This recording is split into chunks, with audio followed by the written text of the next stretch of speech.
I need everyone to listen very closely to what I'm about to say. Okay. I am not suggesting that the Commanders should be firing Dan Quinn. Okay? I'm not saying that. Okay. I'm going to say a bunch of things that are truths, though. 9 teams have fired coaches this offseason. 9. Washington, with a head coach who has fired both coordinators after a 5-12 season, where they were probably at least 5, if not 6 or 7 games worse than they were supposed to have been. Yeah. And got blown out for an entire month consecutively, the second team in the 2000s to have this happen over a quarter century, where they were blown out by 20 or more points. They have opted and decided they're going to stick with that head coach, which I am okay with, believe it or not, after last year's NFC Championship game. But here is what I am willing to ask.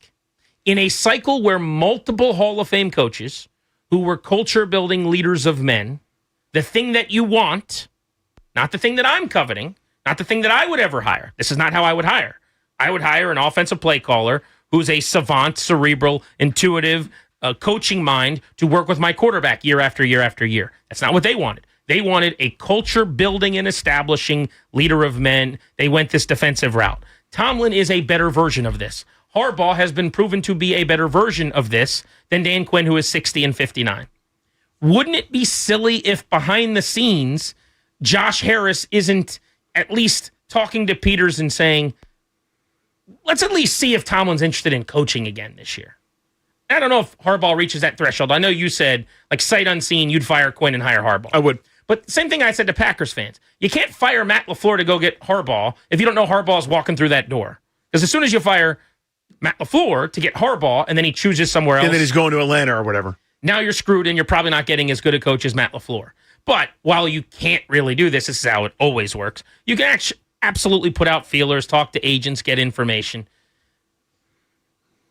How do I want to phrase this? Shouldn't they just be getting some due diligence done behind the scenes to see, gauge interest very privately, like more private than normal private? Harbaugh, Tomlin, Stefanski. You should always be gathering information, just for the record. Like, you should know as much as anybody else, if not more. It should be your unceasing mission to do so. So you're reaching out to Tomlin's agent 100%. And going, is he coaching again next year? Yeah. How much money does he want per year? What kind of deal is he looking for? What is he looking for in his next job? Like, those are things you're doing. Yeah, even if I'm not interested, and I put that in quotes, I'm still doing that because I want to know that the next time this happens, the next time there's, you're not going to find two guys that have the two longest tenured guys in the same division that mirror each other, losing gigs within a week usually. But my point is, I want to know all the ins and outs, even if it doesn't help me this time, it's going to help me the next time. The point I want to make to you, and I kind of smack the tennis ball back to your court, is you're finding out all the information. Well, what if you like the information? You see what I'm saying? What if it's music to your ears? Then what? Well, you're doing the due diligence because there is a willingness to dance at the end of this thing, possibly. Right. Which I think is okay. I think so, too. There's 32 of these jobs. You only get so many opportunities to hire superstars. If you do it right, you could get someone who could last 10 to 12 years. And again, Mike Tomlin is not even on the shopping aisle that I would prefer to shop on. But what I am saying is, you have decided that as an organization, you eat junk food. I would prefer no. I'm the one that likes junk food. So let's flip it. You want vegetable stew, vegetable medley. I want junk food. That's where you find Mike McDaniel and Ben Johnson and Kyle Shanahan and Matt LaFleur and Mike LaFleur. And by the way, guys that won't work, like Bobby Slowick, who I would have interviewed, and Dave Canales and all these other dudes. They have said, we're not shopping there. We're shopping in the vegetable aisle. And what I'm saying is perfectly fine. You have a carrot. Wouldn't you like an asparagus? Wouldn't you like what's the most popular vegetable? I don't speak vegetables. Spinach. Spinach? I said that weird. Yeah. Spinach, broccoli, I don't know. If you're doing this thing, the best version of it in the last 30 years just came available. And this is my point. So that's why I brought up that question, because for me, the logical chain is this. If I'm willing to find out the information, I need to be willing to act on it. If I like the information that comes back, I'm making this up. Let's say the agent goes, Mike's demands in general, talking about Tomlin's agent, Mike's demands in general, he'll want 10 years, $100 million, $120 million. The Gruden contract. But for you guys, because he loves Jaden Daniels, again, this is out of my tuchus, sure, we could do 4 years and 60. I'm doing that. Now, I'm pretty sure, not to argue the specifics here, just so people know, I'm pretty sure he was one of the few $20 million a year head coaches in the league. Totally. So, like, this would be a move mountains kind of move. And maybe if you're Harris, you're not willing to go there or whatever. I get that. But what I'm asking is it a little bit crazy? Take the names out of it. This is all based, I think, on the NFC Championship game last year. And I've been as guilty of this as anybody going, you can't move on from a guy 1 year after that, even though it was this fluky, magical carpet ride.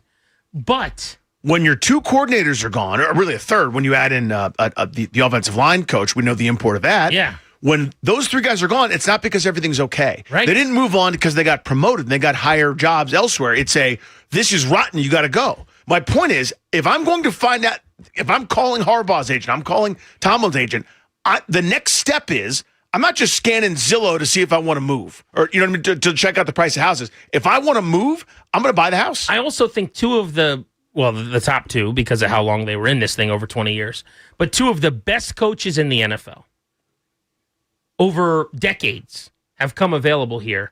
It would just feel like malpractice if they're not doing some due diligence behind the scenes. That's all I'm saying. Figuring out interest. Is he going to TV? Is he coaching again? Because while I'm not hiring Harbaugh, I think he's kind of overrated. I think he's better than Dan Quinn is. I think Quinn is fine.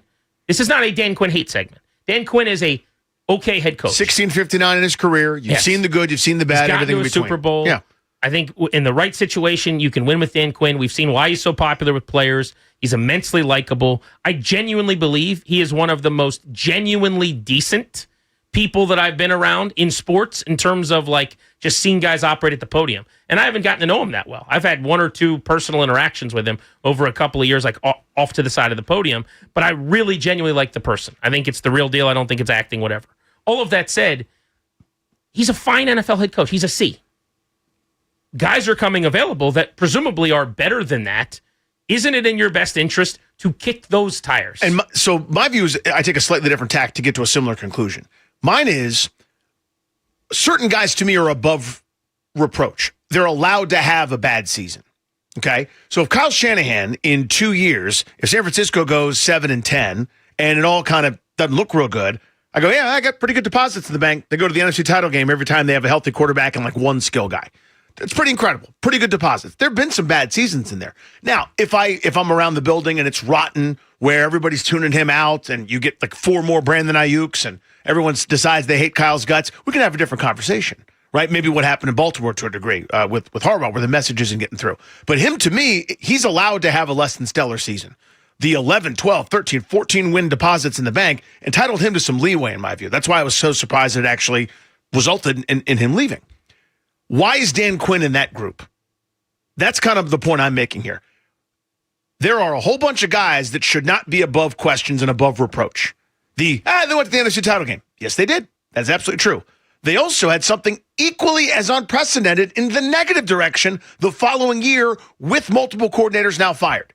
This year was bad enough where no one's above questions anymore. That includes Peters, who I still believe in and trust and going to hold his feet to the fire, but I believe he's going to have a total sea change and do things a lot differently this offseason to build the team. If not, we can have a convo.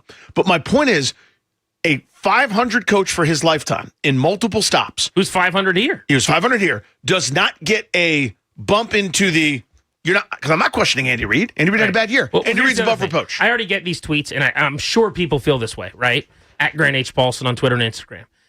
And people are going to say, you can't do that to Dan Quinn. You can't have him on staff and talk to people behind his back, basically. And to that, I would say, sure you can. If Craig Carton, who has had like 9 different runs now in afternoon drive at WFAN, who is considered to be, based on pay, I'm sure, and just notoriety or whatever, like one of the most renowned talk show hosts in America at this point doing what we do. Yeah. If he became available and moved to Bethesda and reached out to CK and was like, hey, man, I'd like to talk to you about an opening. Grant and Craig on 106.7 The Fan. No, not so Craig much. And Grant, probably. But what I was saying is, in CK, like I walk in one day and he's sitting there talking to Craig Carton, you know what I would do? I'd be like, damn, that sucks. Yep. Also, what am I supposed to... It's Craig Carton, man. Yeah. You see what I'm saying? If Colin Cowherd reached out to Ivy and said, hey, crazy, but I'm leaving Fox. I had a fun time. I had all those millions. I'm doing all this podcast stuff, which is still cool, so I got my money. But we just bought this place in McLean. You know what I really want to do is talk about Jaden Daniels for 4 hours a day. I really want to do it. I would just have to prepare for whatever gig I got that is not this anymore. Yeah. And I would say to that, what are they supposed to do?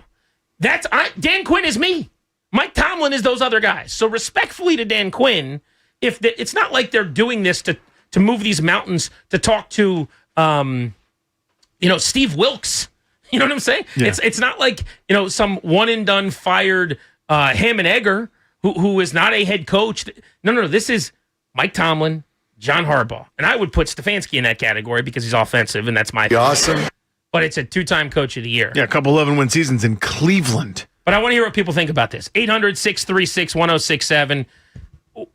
Harbaugh has been available. Now Tomlin is available.